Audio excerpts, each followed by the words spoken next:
Friends, hello, it's Monday. I wasn't gonna make a video, then I was like, you know what, it's Monday, everyone's leaving comments about what's going on with DWAC, so let's talk about what's going on with DWAC. And really, other than the stock is simply just keeping up with what people are doing to it.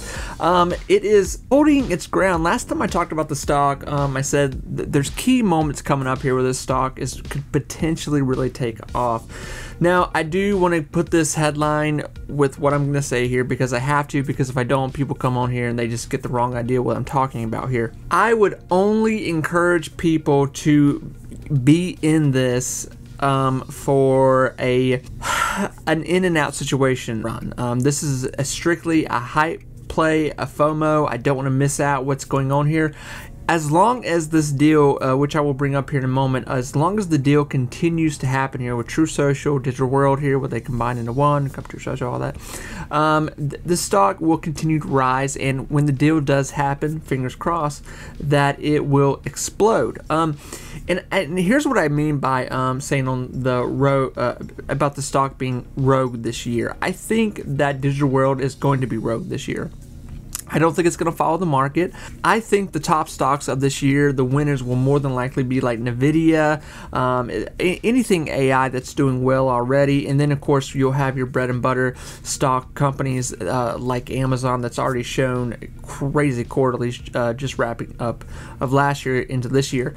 So looking at what could potentially be the stocks that'll fool a lot of people this year, and when I say fool a lot of people, I'm obviously talking about, you know, the bears, the people that write the articles, you know, the mainstream media when it comes to them talking about stocks, because they're all betting against Digital World, and that's totally fine. They should, because it's ridiculous when you really think about it, but it's also remarkable and very interesting because we've never seen anything like this. And this is not me throwing shade at it in any way. I am totally in support of this working 100%. I think there's a lot of money to be made here, more than there already has been.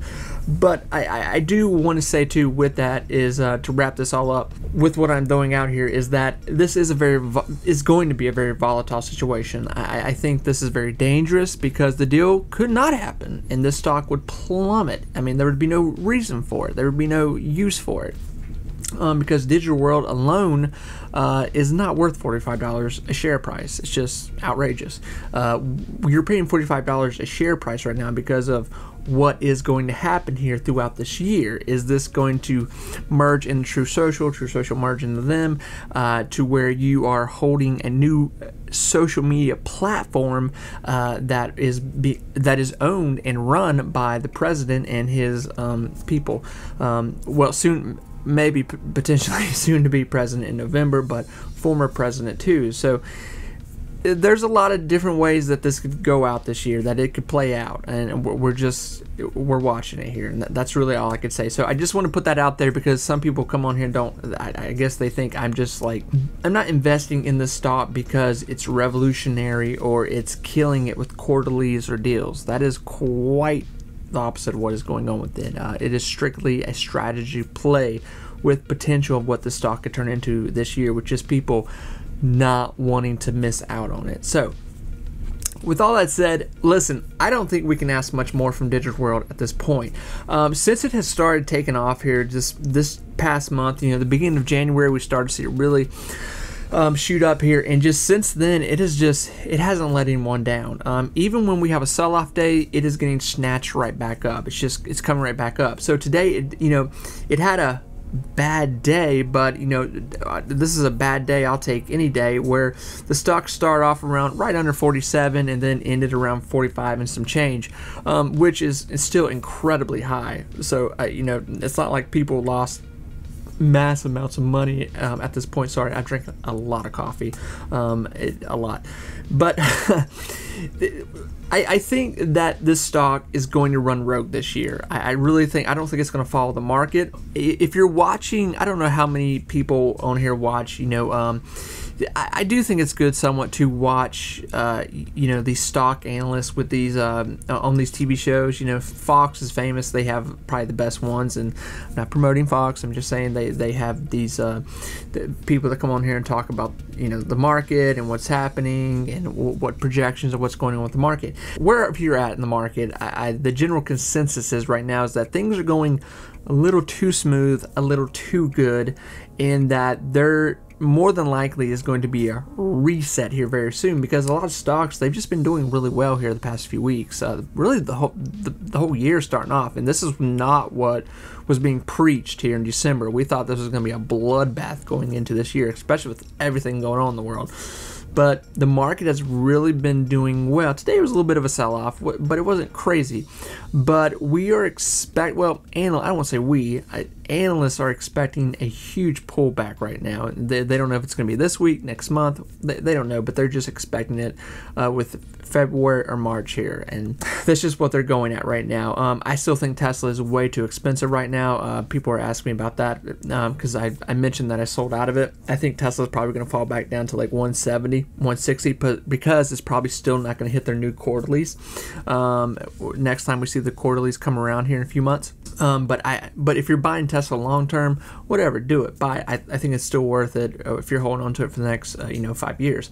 Obviously, in talking about the stars of this year, it's more than likely going to be AI stocks. AI stocks are just getting heavier handed here, and Meta, Nvidia, Palantir, even SoFi, throwing that in there. And I know people don't they don't want to consider SoFi an AI company, but I'm just throwing it in there because it's in there whether you want it to be or not, because that's where people put it. Digital World here, $45 a share. Is that cheap right now? Might be. It might be cheap compared to where we get to the summer, and we've had all these primaries, we've had these caucuses, and there's a few things left that could really shoot up Trump's level of intensity really going into this race. Obviously, it's still not said 100%, which is crazy at this moment because it's February, for God's sakes. It's looking like it's going to be a Trump and Joe. Nikki Haley is more than likely going to drop out any week now. She should be done here by the end of February. And then we'll probably very soon hear Trump say he has his candidate for vice president. That'll really shift how things are going here. We still don't know who he's going to pick. A lot of rumors out there. But saying that, these are all things that are just really going to build on Digital World right now. Every piece of good news that comes out with Trump just spikes Digital World. It spikes all these. It spikes Rumble. It spikes PHUN, which that stock is struggling. But there's, that's a whole nother bag of worms there. I'm not even gonna go into that right now.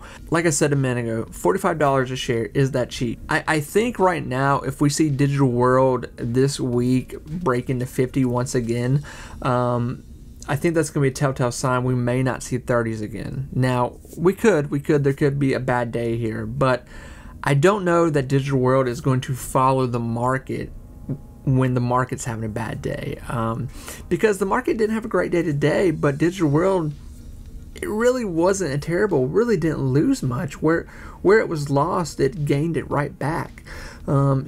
And if you look at a 5-day chart, it's a little red, but honestly, it's doing great. I mean, even when we're having massive sell-off, we're having massive buyback in. We have not seen the 30s at this point since it was in January. So we've been about 2 weeks now in the market, and we have not seen 30. That's very interesting, because this is going against all the rules. It's going against all of the predictions. It's going against everything that these analysts said it was going to be. And that's really interesting. So, friends, like I said, we've never seen anything like this. There's nothing really to base it off of, besides maybe the GameStop situation, AMC situation, to where that just got out of hand and ridiculous. And I think this is going to do the same thing. As long as things keep lining up here for Trump, I think this is going to continue to get crazy. And another thing is too, even when you're seeing bad news around Trump, bad news. The media tries to make it bad news. I think it's helping him. It's just like nothing is stopping the situation at this point. People that support him, they love the bad news because it means they're making fun of the media, and then when there's actual good news, they love it even more, and the stock is doing well either way. This is not an investment for a long-term investment at the moment, because we don't know where this is going. The deal's not done. We don't know that Trump's going to get elected. It's very volatile. It could fall apart at any day if something doesn't happen. March, we know that something is supposed to be said about the deal, the continuation of it, or finalized. And another thing with this is that it's already a pretty expensive stock, so people are having to buy something that's really expensive right now that is, and honestly, it's not worth it. And I don't say that to be mean. You understand what I'm saying here? Like, Digital World, True Social, it's not worth $45 a share. It's not worth $45 a share right now. It's just not. The company is not worth that much. Now, later on in the future, it could be. But like I said, I think short-term investing in this right now is where you really need to look. It's month by month, see what's happening here. I've even told people, and I've even done this, I have put a sell, I put a sell on this if it falls, if it falls below like $25 or something like that, where I walk away with a little bit of profit. But if it were to fall back down to $25, like an immediate crash, something terrible has happened here. So I would kind of tell people to do that. I've told a few friends, talked about that, just because, you can set your buys out very far into the future. I know with Webull and Robinhood and a few others, I think you can do it with all of them. I would just kind of be careful with that because, not everybody can get to their phone that fast. Some, obviously you have jobs that you can't just get to your phone. If you see a news article, they're like, the deal didn't happen or something terrible. I don't know. Friends, I'm gonna stop yapping here. I didn't go over a chart much. It's Monday. The stock's holding up. It's doing great. I mean, even if it goes to $40, we see high 30s again. So what? I think it's just going to be opportunity for people to buy up more. The volume on this thing is still very crazy, and that is getting the attention of people more and more each day. It's just it's not going away. It's staying here. Friends, I'm going to shut up now. I will be back tomorrow talking about something. Maybe I'll be talking about this, see what happens with it tomorrow. Big weeks ahead. We've got some more primaries and caucuses coming, and obviously Trump should announce something here weeks, days away. Friends, take care. Bye-bye.